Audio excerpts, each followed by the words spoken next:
Hema committee റിപ്പോർട്ടിനും തുടർ വിവാദങ്ങൾക്കും പിന്നാലെ താരസംഘടനയായ അമ്മയുടെ പുതിയ ഭരണസമിതി പിരിച്ചുവിട്ടിരിക്കുകയാണ്. കഴിഞ്ഞ ദിവസമാണ് സിനിമാ മേഖലയെ ഞെട്ടിച്ച പ്രഖ്യാപനം സംഘടന അറിയിച്ചത്. വിവാദങ്ങളുടെ പശ്ചാത്തലത്തിൽ രാജി അനിവാര്യമാണെന്ന നിലപാട് സംഘടനാ അധ്യക്ഷൻ മോഹൻലാൽ അറിയിക്കുകയായിരുന്നുവെന്നും ഭരണസമിതിയിലെ മറ്റുള്ളവർ രാജിയെ അനുകൂലിക്കുകയുമായിരുന്നുവെന്നാണ് പുറത്തുവന്ന വാർത്തകൾ. എന്നാൽ ഭരണസമിതി പിരിച്ചുവിടാനുള്ള തീരുമാനം ഏകകണ്ഠമായിരുന്നില്ല എന്നാണ് ഏറ്റവും പുതിയ റിപ്പോർട്ട്. രാജിവെക്കാൻ തയ്യാറല്ലെന്ന നിലപാടാണ് യോഗത്തിൽ അറിയിച്ചതെന്ന് നടി സരയു വ്യക്തമാക്കുന്നു. മോഹൻലാൽ, ജഗദീഷ്, ജയൻ ചേർത്തല, സിദ്ദിഖ്, ബാബുരാജ്, ഉണ്ണിമുകുന്ദൻ, അനന്യ, അൻസിബ ഹസൻ, ജോയ് മാത്യു, ജോമോൾ, കലാഭവൻ ഷാജോൺ, സരയു മോഹൻ, സുരാജ് വെഞ്ഞാറമൂട്, സുരേഷ് കൃഷ്ണ, ടിനി ടോം, ടൊവിനോ തോമസ്, വിനു മോഹൻ എന്നിവരായിരുന്നു അമ്മയുടെ ഭരണസമിതി അംഗങ്ങൾ. ലൈംഗിക ആരോപണം ഉയർന്ന പശ്ചാത്തലത്തിൽ സംഘടനയുടെ ജനറൽ സെക്രട്ടറിയായ സിദ്ദീഖിനായിരുന്നു ആദ്യം രാജിവെക്കേണ്ടി വന്നത്.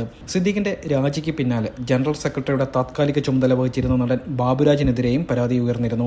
ഇതോടെ വലിയ പ്രതിസന്ധിയിലൂടെയായിരുന്നു സംഘടന കടന്നുപോയത്. വിഷയത്തിൽ സംഘടനയുടെ നിലപാടിനെ ചോദ്യം ചെയ്ത് നടന്മാരായ ജഗദീഷ്, പൃഥ്വിരാജ് എന്നിവർ രംഗത്തെത്തിയത് അമ്മയിലെ ഭിന്നത രൂക്ഷമാക്കുകയും ചെയ്തു. നടിമാർ നേരിട്ട ദുരനുഭവങ്ങളിൽ അമ്മ അലംഭാവം കാണിച്ചുവെന്ന വിമർശനങ്ങൾ സംഘടനയിൽ ശക്തമാകുന്നതിനിടയിലാണ് ഓൺലൈൻ യോഗം ചേർന്ന് ഭരണസമിതി പിരിച്ചുവിട്ടതായി നേതൃത്വം അറിയിച്ചത്. എന്നാൽ താൻ രാജിക്കൊരുക്കമായിരുന്നില്ല എന്നാണ് ഇപ്പോൾ സരയു പറയുന്നത്. സിദ്ദിഖ് നടത്തിയ വാർത്താ സമ്മേളനം തെറ്റിപ്പോയെന്ന അഭിപ്രായം എക്സിക്യൂട്ടീവ് കമ്മിറ്റിയിൽ അറിയിച്ചിരുന്നുവെന്നും സരയു പറയുന്നു. രാജിവെക്കാനുള്ള തീരുമാനം ഒരിക്കലും ഏകകണ്ഠമായിരുന്നില്ലെന്നും നടി ആവർത്തിക്കുന്നുണ്ട്. അതേസമയം സരയുവിന്റെ കൂടെ അനന്യ, ടൊവിനോ തോമസ്, വിനു മോഹൻ എന്നിവരും രാജിവെക്കുവാൻ തയ്യാറായിരുന്നില്ല എന്നാണ് പുറത്തുവരുന്ന വിവരം. അതേസമയം ഇനി സംഘടനയുടെ തലപ്പത്തേക്ക് ആര് എന്ന ചോദ്യമാണ് ഉയരുന്നത്. വിവാദങ്ങളിൽ ശക്തമായ നിലപാട് സ്വീകരിച്ച പൃഥ്വിരാജ് അമ്മയെ നയിക്കാൻ വരണമെന്ന ആവശ്യം ഒരു വിഭാഗം ഉയർത്തുന്നുണ്ട്. എന്നാൽ പൃഥ്വിരാജ് സിനിമാ തിരക്കുകൾ കാരണം പദവി ഏറ്റെടുക്കുവാൻ തയ്യാറാകുന്നില്ല എന്നാണ് വിലയിരുത്തപ്പെടുന്നത്. ജഗദീഷ് ജനറൽ സെക്രട്ടറി സ്ഥാനത്തേക്ക് വേണമെന്ന അഭിപ്രായവും ഉയരുന്നുണ്ട്. യുവാക്കളായ കുഞ്ചാക്കോ ബോബൻ, ആസിഫ് അലി, ടൊവിനോ തോമസ് എന്നിവരുടെ പേരുകളും ഉയരുന്നുണ്ട്.